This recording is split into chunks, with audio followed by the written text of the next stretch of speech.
Good morning साथियों, एक बार फिर मैं आप सभी का स्वागत करता हूं SR91 मैथमेटिक्स के यूट्यूब चैनल पर। तो आपका स्टार्ट हुआ है रेलवे ऑल एग्जाम किरण पब्लिकेशन बुक। क्लियर है। इनमें अगर चैप्टर की बात किया जाए, पहले रेशियो बताया, फिर परसेंटेज बताया, फिर प्रॉफिट एंड लॉस बताया, फिर डिस्काउंट बताया, फिर SI कंप्लीट किया और अभी आपका चल रहा है CI का। ये आपका जो है कि चौथा क्लास होने वाला है, क्योंकि 3 क्लास मैंने इसमें जो कि ले लिया।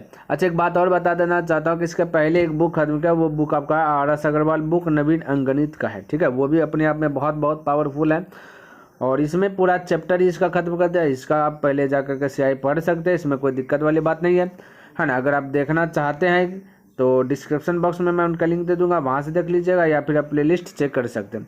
तो चलिए देखते हैं 31 नंबर क्वेश्चन क्या कहता है, समझिए। कहता है कि मनु प्रत्येक वर्ष के अंत में 200 रुपये की बचत करता है एवं उसे 5% चक्रवृद्धि ब्याज पर उधार देता है। 5% चक्रवृद्धि ब्याज पर उधार देता है। कहता है 3 वर्ष के अंत में उसे कितनी धनराशि मिलेगी। 3 वर्ष के अंत में बताना है ना, कितना 3 वर्ष के अंत में। तो सबसे पहला कंडीशन है ना, ये आपका 200 रुपया क्या है भाई, ये आपका मूलधन है, समझिएगा। और ये आपका 5% ब्याज है। 5% का मतलब देखिए क्या था, 5% का मतलब था 1/20। बोलेगा सर जी नहीं पकड़ में आया, तो यहाँ देखिए 5 तो 5%, परसेंट डिलीट कीजिएगा 100 आएगा। पहले ये समझ लीजिए, देखिए 5 का 5 20 पंचे 100, तो 1/20 आया। तो 1/20 का मतलब जो नीचे में आपका दिखाएगा, नीचे में हमेशा प्रिंसिपल दिखाएगा यानी कि मूलधन दिखाएगा। ऊपर में जो आपका है ऊपर में ब्याज दिखाएगा यानी कि CI दिखाएगा, CI। ठीक है, यहाँ पे CI वाला क्वेश्चन में CI दिखाएगा। और जब प्रिंसिपल प्लस CI मिल जाता है तो बन जाता है आपका अमाउंट। ध्यान में रखना, ठीक है, क्या बन जाएगा अमाउंट। इतना सा थोड़ा सा माइंड में सेट रखना, तो जो कि आपके लिए क्वेश्चन थोड़ा सा ईजी हो जाएगा। अब देखिए हमें निकालना है क्या, प्रथम वर्ष का मिश्रधन निकालना। प्रथम वर्ष का मिश्रधन तो हम कह सकते हैं मूलधन दिया गया 200 रुपया और 5% का मतलब 1/20 बोले। यहाँ मूलधन क्वेश्चन, ये मूलधन प्रतिशत के अनुसार से 20।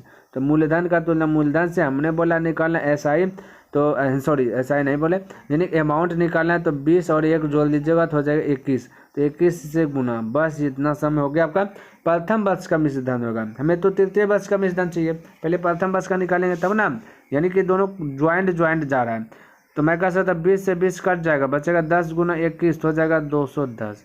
तो ये 210 जो हुआ ना, ये प्रथम वर्ष का अमाउंट हुआ। तो ये आपका भाई निकल गया प्रथम वर्ष का मिश्रधन। प्रथम वर्ष में तो कोई दिक्कत वाली बात नहीं। अब द्वितीय वर्ष के लिए थोड़ा सा समझ लीजिए, द्वितीय वर्ष का भी मिश्रधन निकाल लेंगे। तो द्वितीय वर्ष के लिए भी मिश्रधन निकाल लेंगे। यहाँ पे आपको साफ साफ कह दिया गया कि 200 रुपये की बचत कर रहा है। 200 रुपया हर एक बार क्या कर रहा है, बचत कर रहा है ना, क्या कर रहा है, बचत। तो यहाँ पे ये 210 रुपया प्रथम वर्ष का मूलधन और ये 200 रुपया जो बच रहा है ये बोला मूलधन, ये जो बचा ये चीज़ है ना। तो इन दोनों का काउंट कीजिएगा तो हो जाएगा 410 रुपया। तो 410 रुपया जो हुआ तो ये हो गया द्वितीय वर्ष का मूलधन।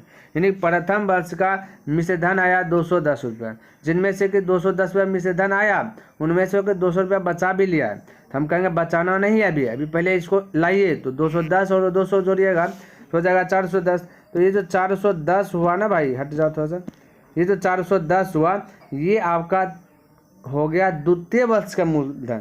ठीक है, क्या द्वितीय वर्ष का मूलधन। और आपको पता है कि हमें निकालना है मिश्रधन द्वितीय वर्ष का भी, उसके बाद तृतीय वर्ष का हालांकि मिश्रधन निकालेंगे तो आंसर आ जाएगा। पहले द्वितीय वर्ष का निकालेंगे तब द्वितीय वर्ष से लगातार, यानी करीब वाला क्वेश्चन है, करीब जुटा हुआ। अब देखिए ये मूलधन हो गया दूसरा वर्ष का 400, मूलधन यहाँ पर बता 20% के अनुसार मूलधन का तुलना मूलधन से।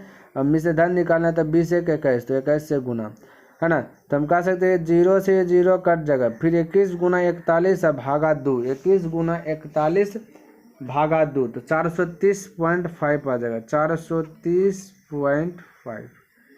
ये 430.5 द्वितीय वर्ष का मिश्रधन आ गया हमें। अब देखिए तृतीय वर्ष का मिश्रधन, लेकिन ये तृतीय वर्ष का मिश्रधन कैसे निकला, ये बोलिए तो आया 430.5 रुपया मिश्रधन, लेकिन वो जिनमें से 200 रुपया बचत भी कर लिया है। ये बोल दिया गया कि प्रत्येक वर्ष के अंत में 200 रुपया बचत करता है।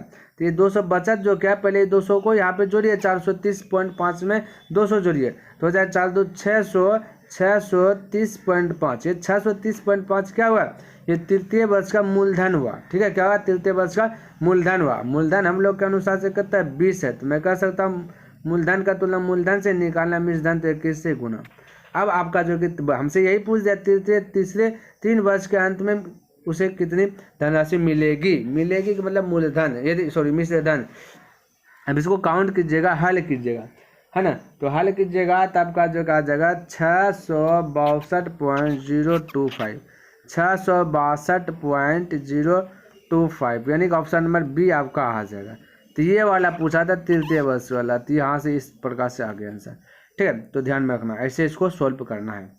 चलिए अगला क्वेश्चन देखते हैं और इसको समझने का प्रयास करते हैं, है ना। तो कहता है कि एक निश्चित धनराशि का 2 वर्ष में 20% प्रति वर्ष वार्षिक रूप से संयोजित चक्रवृद्धि ब्याज की दर से परिपक्वता मान अगर 14,400 रुपये है तो मूलधन क्या होगा। बिल्कुल आपको घबराना नहीं, ये आपका मिश्रधन दिया गया, हमें मूलधन पूछा गया। तो यहाँ पे ज़्यादा दिमाग नहीं लगाना, बस ये समझना है कि 20% का मतलब क्या होता है, 1/5 होता है। 20% का मतलब कितना होता है, 1/5। आप हल करके देख लीजिएगा भाई, ये याद कीजिएगा, कैलकुलेशन फास्ट होगा। तो 20%, ये परसेंट डिलीट कीजिएगा, 100 होगा, ये वाला 20 का 20 20 से 100 हुआ। तो बस 20% का मतलब 1/5। तो नीचे में हमेशा हमने क्या बोले कि प्रिंसिपल होगा, तो 20% का मतलब है 1/5। तो नीचे में 5 है, 5 प्रिंसिपल है और 1 जोड़ दीजिएगा तो है ना, ब्याज 1 है, 1 जोड़ दीजिएगा तो हो जाएगा 6 आपका अमाउंट हो गया। तो ये जो हमने निकाला ना प्रिंसिपल अमाउंट, ये आपका डुप्लीकेट है। ठीक है, डुप्लीकेट से ही ओरिजिनल निकलेगा, लेकिन क्वेश्चन में शर्त कर दे दिया 2 वर्ष। तो यहाँ पे भाई पावर 2 दे दीजिए, यहाँ पे भी पावर 2 दीजिए। 5 का पावर 2 25, 6 का पावर 2 36।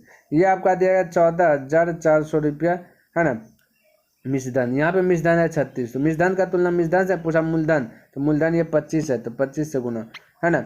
यानी कि ओरिजिनल का तुलना डुप्लीकेट से किया, और जो पूछेगा उससे गुना करना। पूछा गया मूलधन, तो मूलधन आपका डुप्लीकेट में 25 है, जैसे जो पूछा उससे गुना के, ये 25 से गुना के ओरिजिनल वाला वैल्यू निकालेगा।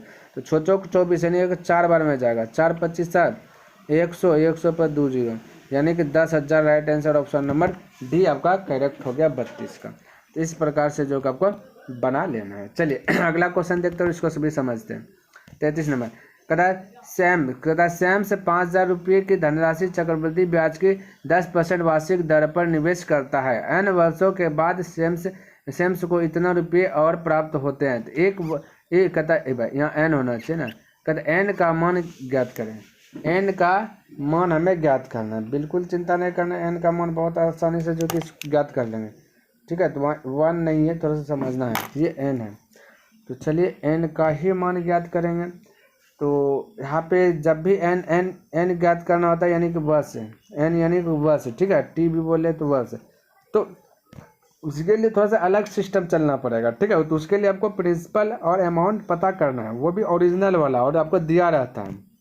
और यहाँ जैसे 5,000 आपका दिया गया प्रिंसिपल, अब बट्टा क्या कर देना है अमाउंट आपका दिया, कैसे निकलेगा, ये आपका 1,655 रुपये आपका जो चक्रवृद्धि ब्याज है। ठीक है, तो प्रिंसिपल में ब्याज जोड़ते हैं तो अमाउंट निकलता है, जिसको जोड़िए 5,000 और 1,000 6,655 हो जाएगा। ये हो गया आपका अमाउंट। और इधर देखिए दिया गया परसेंटेज में 10%। 10% का मतलब होता है 1/10। तो प्रिंसिपल होगा 10, अमाउंट होगा 11। ऐसे करना है, ऐसे ही लिखना आपको। प्रिंसिपल होगा 10, अमाउंट हो जाए 11, क्योंकि 10% का मतलब होता है 1/10। तो इधर लिखे पहले प्रिंसिपल, तो यहाँ भी लिखेंगे प्रिंसिपल, इधर नीचे में आपका अमाउंट, इधर भी लिखना अमाउंट, तभी आपका आंसर आएगा अच्छी प्रकार से, अन्यथा नहीं। ठीक है, तो बस कर दिया हमने। 10% का मतलब 1/10 होता है, तो हमें बोला प्रिंसिपल बटे अमाउंट लिखना है। प्रिंसिपल आपका 10, अमाउंट आपका 11। ये कब ऐसा कम करना है, जब भी आपका टाइम पूछ दे या n पूछ दे, तब ये वाला कम आपको जो कि करना है। ठीक है, अब देखिए, अब ध्यान यह रखना है कि हमें 10 और 11 का कंडीशन में इसको भी लाना है, तभी जो कि आंसर आएगा, अन्यथा नहीं आएगा, है ना, अन्यथा नहीं आएगा। और इसी पे पावर आपका n है। ठीक है, n का ही मान निकालना है। तो अब देखिए, इसको कटाइए 5 से, 5 जगह 5 इसको भी कटाए, 5 जगह 5, 5 दिया 15, फिर 1 बजा 5 दिया 15, 5 दिया 15, नहीं 5 जगह 5। तो यह 1,000 को हम लिख सकते हैं 10, और है ना, और 1331 को लिख सकते हैं 11, यानी 1,000 को कह सकते हैं 10 पर पावर क्यू, और 11 का पावर क्यू होता है 1331। थोड़ा सा ऐसे दिमाग लगाना है, बराबर हो जाएगा 10/11 पर पावर n। तो ये दोनों नीचे वाला आधार सेम सेम है, तो n का वैल्यू आ गया 3, यानी n बराबर 3। इस प्रकार से आपको जो कि बता देना है, ठीक है। चलिए, तो ध्यान में रखना कि जब भी पूछे n या समय तो वैसे ही करना है आपको, ऐसे ही भरना आगे फटाक से आंसर लाने के लिए। आगे देखिए, कहता है कि 20%, कहता है यदि 20% वार्षिक दर से 2000 रुपये का चक्रवृद्धि ब्याज पर निवेश किया जाता है और ब्याज को अर्धवार्षिक आधार पर संयोजित किया जाता है तो 18 माह बाद धनराशि कितनी होगी। हमें 18 महीना के बाद धनराशि निकालना है। अब थोड़ा सा यहाँ पे ध्यान में रखना, तो यहाँ पे समय आपका जो दिया गया, ये थोड़ा सा समझिए भाई, समय यानी टाइम लिख देता। टाइम जो दिया गया 18 माह है, कितना माह है, 18 मंथ है, एम से लिखा देते हैं, एम से मंथ। तो 18 मंथ में देखिए 18 मंथ है, परसेंटेज जो है कि आपका रेट जो है कि आपका रेट लिख देता है। रेट आपका जो कि 20% है, 20% ईयर वाला है, ये मंथ वाला है, ठीक है। क्या है, मंथ वाला है, एक ईयर वाला। तो और यहाँ पे क्वेश्चन आपका अर्धवार्षिक है, अर्धवार्षिक काउंट करेगा। तो जब भी अर्धवार्षिक की बात आ जाए तो अर्धवार्षिक मतलब कि 6 महीना में ब्याज जो कि उससे वसूला जाएगा। तो वार्षिक होगा तो 12 महीना जैसे होगा, तो पूरे के 12 महीना होता है, तो 12 महीना में 2 बार ब्याज लेगा। और यहाँ पे 18 महीना के बाद क्या गया, तो 18 महीना में 6 महीना में ब्याज, 6 महीना में ब्याज की काउंट करेगा, तो 18 महीना में 3 बार ब्याज देगा। तो ये जो आपका 3 आ जगह, यही 3 आपका n का वैल्यू 3 है। क्या है, n का वैल्यू 3, या फिर आप समय का वैल्यू बोल सकते हैं 3, ठीक है। तो ये वाला थोड़ा सा कॉन्सेप्ट समझिएगा। और ये जो वार्षिक आपका रेट जो 20 दिया गया है, ये जो रेट आपका 20 दिया गया वार्षिक है, तो इसको भी अर्धवार्षिक करेंगे। रेट भी अर्धवार्षिक करना है, तो 2 से भाग लग जाएगा तो हो जाएगा रेट 10%। तो ये वाला कॉन्सेप्ट थोड़ा सा आपको समझना ही होगा। तो अर्धवार्षिक में से हालांकि 2-4 क्वेश्चन लगातार दिया गया है, घरघरा के दिया गया, ताकि आपको कोई दिक्कत ना हो, है ना। तो बस बोलिए, तो 18 माह दिया गया, तो इसमें 3 बार आपका जो कि 3 बार काउंट होगा ब्याज। तो n का वैल्यू 3 या फिर t का वैल्यू 3, और इसको अर्धवार्षिक कीजिए, वार्षिक परसेंटेज है तो अर्धवार्षिक करेंगे तो हो जाएगा 10, क्योंकि 2 से डिवाइड करना पड़ेगा, ठीक है। हो गया 10% है। 10% का मतलब अब फॉलो कीजिए वैसा ही, 10% का मतलब होता है 1/10। तो प्रिंसिपल हो जाएगा 10, अमाउंट 1 जोड़ दीजिए तो अमाउंट होगा 11, है ना। अमाउंट हो जाएगा 11। n का वैल्यू आपका 3 है, तो यहाँ पे दे दीजिए 3, यहाँ पे भी दे दीजिए 3। आपको जो है कि साथियों घन याद ही होना चाहिए, तभी बनेगा। 10 का क्यूब होता है 1000, 11 का क्यूब होता है 1331, ठीक है। 11 का क्यूब होता है 1331। अब देखिए दिया गया क्या ओरिजिनल में 20, ये जो 2000 रुपया दिया गया, 2000 रुपया जो दिया गया, ये आपका 2000 रुपया क्या है, बोलिए, 2000 आपका मूल्यधन है। तो मूल्यधन दिया गया 2000 रुपये, हम लोग के अनुसार से मूलधन आया 1000 रुपये। तो मूलधन का तुलना मूल्यधन से, जो पूछे उसे गुणा कर देना, बस इतना सा दिमाग में सेट करना बन जाए। कहता है 18 माह बाद धनराशि कितनी होगी, धनराशि कितनी होगी, यानी कि आपका अमाउंट पूछा गया, तो अमाउंट यानी 1331 से गुना कर दीजिएगा। 3 0 से 3 0 खल्लास, फिर 2 से गुना करिए, 2 का 2, 2 3 6, 2 3 6, 2 का 2, यानी 2662। ऑप्शन नंबर 2 करेक्ट हो गया। इस प्रकार से फटाक से बन गया। चलिए आप देखिए, आपको समझ में और अच्छा सा आएगा, क्योंकि यहाँ पे देखिए 2-4 को क्वेश्चन है ना। एक क्वेश्चन में मान लेते 34 नंबर में थोड़ा सा डाउट रहा, तो 35 नंबर भी वैसे तो है। देखिए कहता है 50,000 रुपये की धनराशि 12%, 10 से 6 माह, 6 माह ही वो आपका अर्धवार्षिक होगा। अर्धवार्षिक किसको कहते हैं, 1 साल में 12 महीना होता है, तो 6 माह, तो 6 माह पूरा करके पूरा 1 साल होता है, तो 6 माह बोले या अर्धवार्षिक बोले, बतवा बराबर है, ठीक है। तो 6 माह के लिए चक्रवृद्धि ब्याज क्या होगा, यदि ब्याज कहता है प्रति तिमाही दे हो, यहाँ ब्याज बोल दिया तिमाही है, यानी कि देखिए ब्याज बोल दिया तिमाही है साथियों, ठीक है। हमें 6 माह में निकालना है। तो यहाँ पे भी समझने वाली बात है कि भाई ये तिमाही का मतलब हुआ ना, एक साल में अगर हम जाएंगे, हालांकि 1 साल तो जाना, हमें 6 माह के लिए 6 माह का ब्याज काउंट करना, तो 3 महीना में ब्याज ले लेता है, तो 3 महीना 2 बार नहीं लेगा, है कि नहीं। तो n का वैल्यू 2 हो गया, क्योंकि 3 मतलब ब्याज की दर, ब्याज प्रति तिमाही, यानी ब्याज जो ले रहा है उसको 3 माह में काउंट कर रहा है, तो 6 माह में 2 बार ब्याज काउंट कर देगा। तो n का वैल्यू क्या है, n का वैल्यू 2 है। यहाँ तक कोई दिक्कत। और जब n 2 हो गया, है ना, n 2 हो गया, और ये जो आपका 12% दिया गया, ये भी तो, ये 12% आपका वार्षिक है, ये 12% वार्षिक है। तो हम कह सकते हैं भाई रेट आखिर कितना होगा, रेट कितना होगा, तो ये जो तिमाही आपका बोला है ना, ये जो तिमाही आपको दिया गया है, यहीं से आपका रेट निकलेगा भाई, है ना, रेट यहीं से निकलेगा, है ना। क्योंकि यहाँ पे देखिए थोड़ा सा, यहाँ पे 35 नंबर क्वेश्चन है ना, यहाँ से, तो ये आपका 12% वार्षिक दिया गया,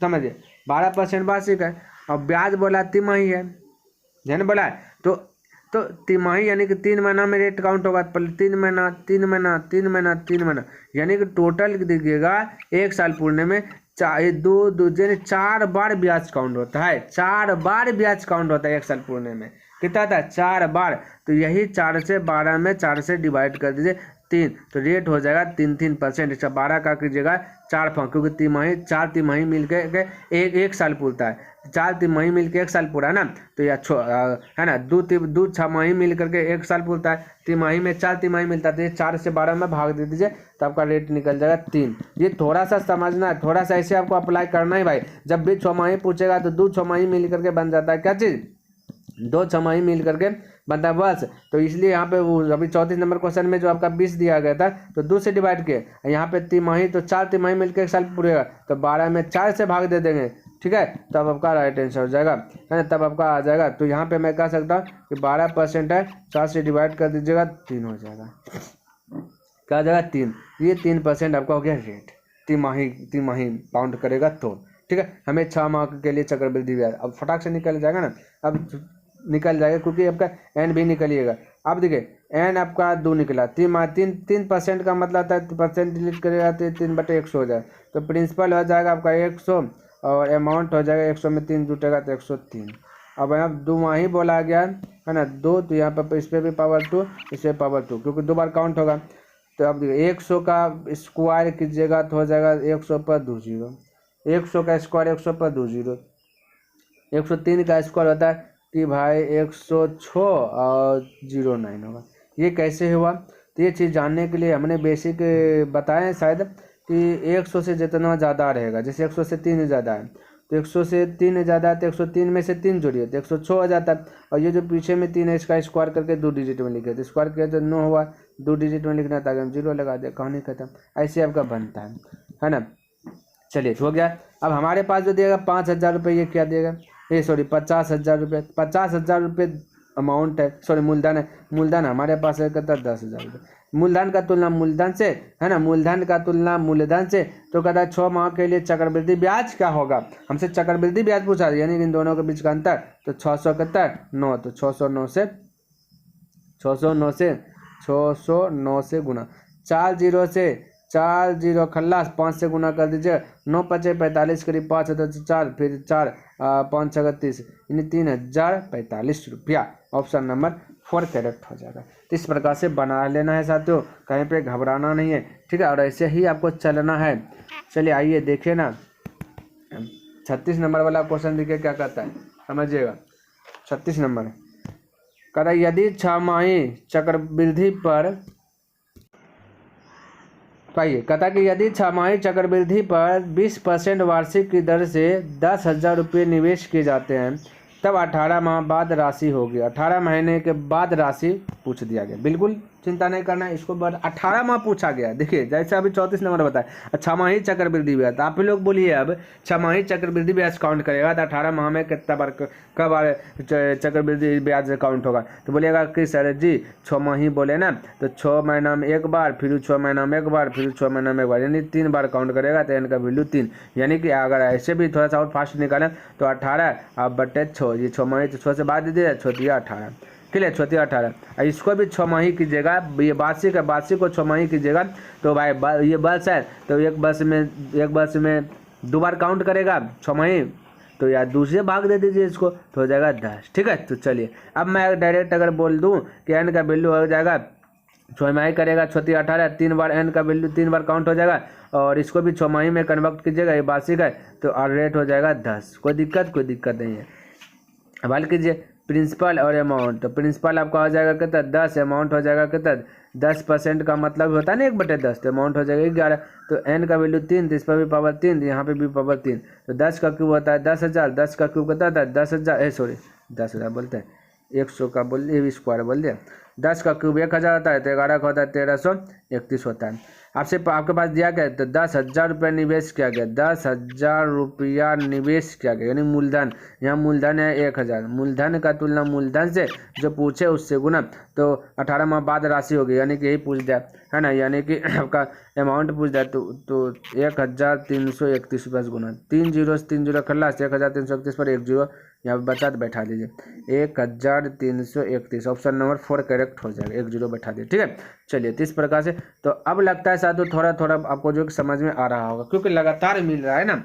अब देखा था 84,500 रुपये की एक राशि पर 8% वार्षिक ब्याज की दर से 1 वर्ष 6 महीने का ब्याज क्या होगा, 1 वर्ष 6 महीना, तो 1 वर्ष में 12 महीना और 6 महीना 18 महीना, यानी 6 महीना, तो टोटल हो जाएगा कितना, 18 माह का पूछ दिया ना, 18 महीना के बाद इतना महीना के बाद ब्याज क्या होगा, यदि कहता ब्याज प्रति 6 माही चक्रवृद्धि ब्याज से या 6 माही ये भी काउंट कर रहा है, तो 6 माही क्या था, 18 महीना में 3 बार करेगा है ना, 6 18, तो 18 महीना में 3 बार, तो 3 हो गया एन का वैल्यू, और ये 6 माही है तो ये 8% वार्षिक है, तो इसको अर्धवार्षिक में लाना यानी 6 माही में लाना, और हो जाएगा इसका आधा, 8 का आधा 4%।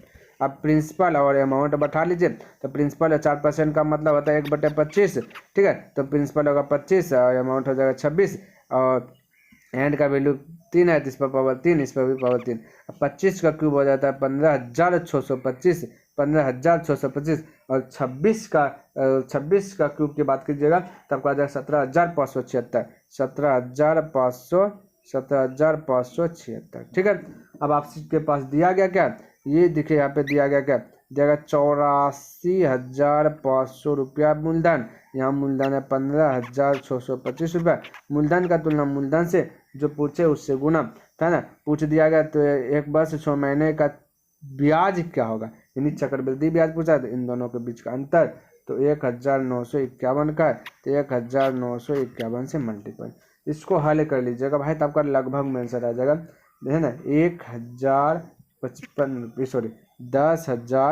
10,551 पॉइंट 51, चलिए लगभग में 10,551, 10,551 ऑप्शन नंबर 2 लगभग आएगा। ठीक है, चलिए अगला क्वेश्चन देख लेते हैं 38 नंबर।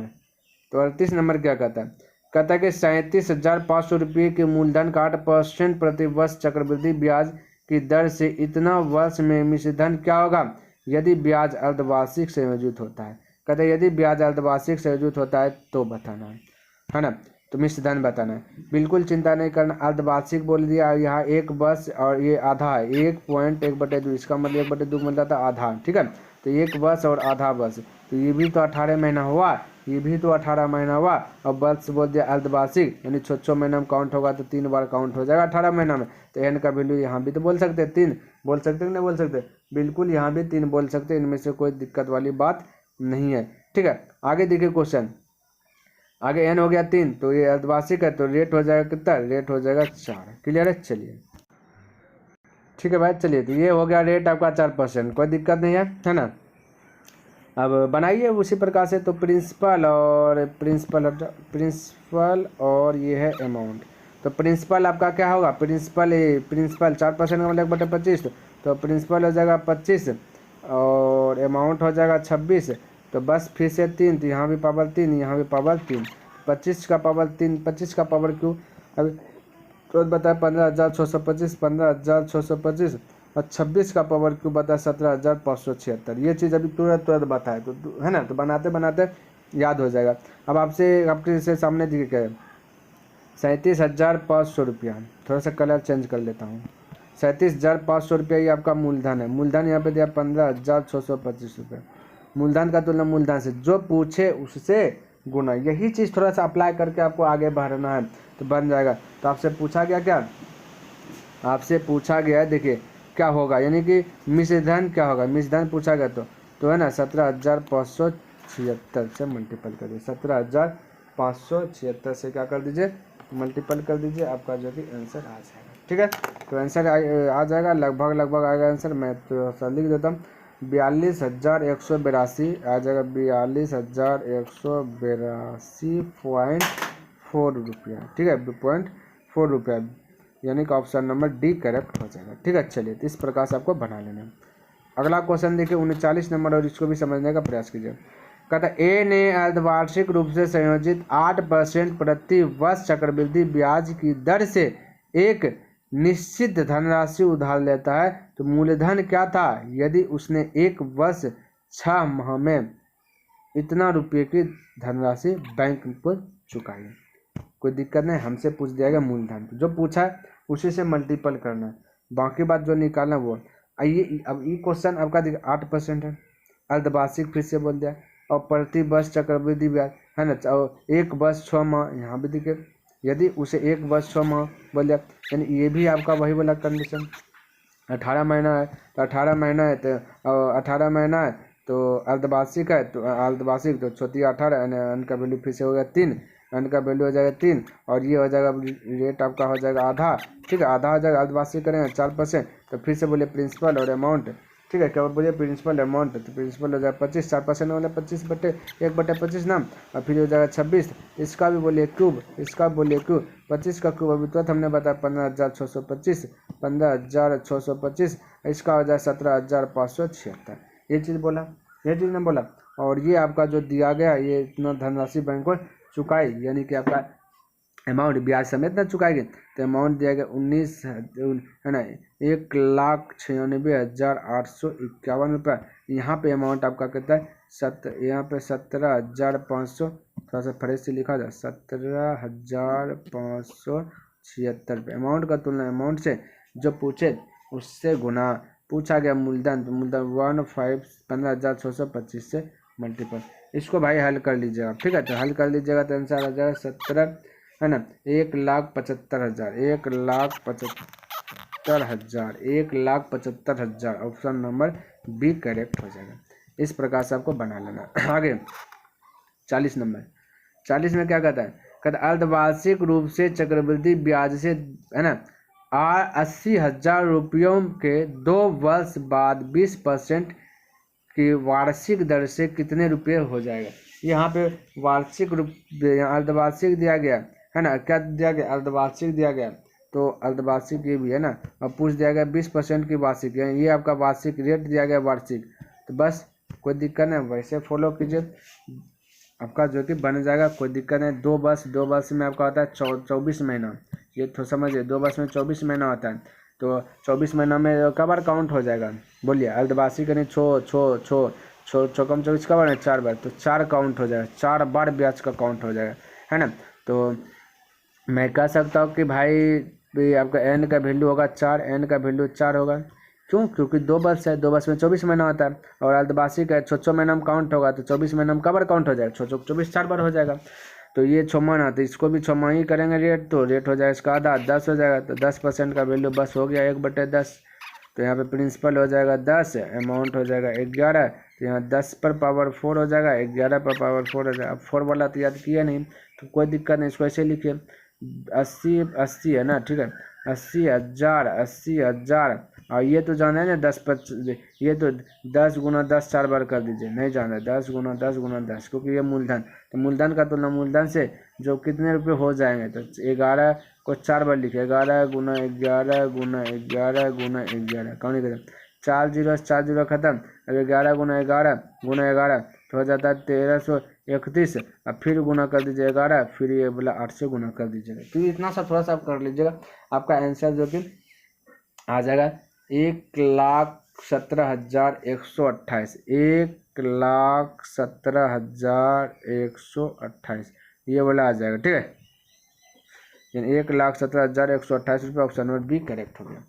तो प्यारे साथियों, मेरा टारगेट है डेलीज बाय डेलीज 10 प्रश्न, जो कि मैंने कंप्लीट कर लिया। आई होप कि आपको ये वीडियो पसंद आया होगा, समझ में भी आया होगा। अगर पसंद आया तो इस वीडियो को लाइक कर दीजिए, सब्सक्राइब नहीं किए तो चैनल को सब्सक्राइब कर दे, बने चले तो अपने दोस्तों के साथ भी इसे शेयर कर दे।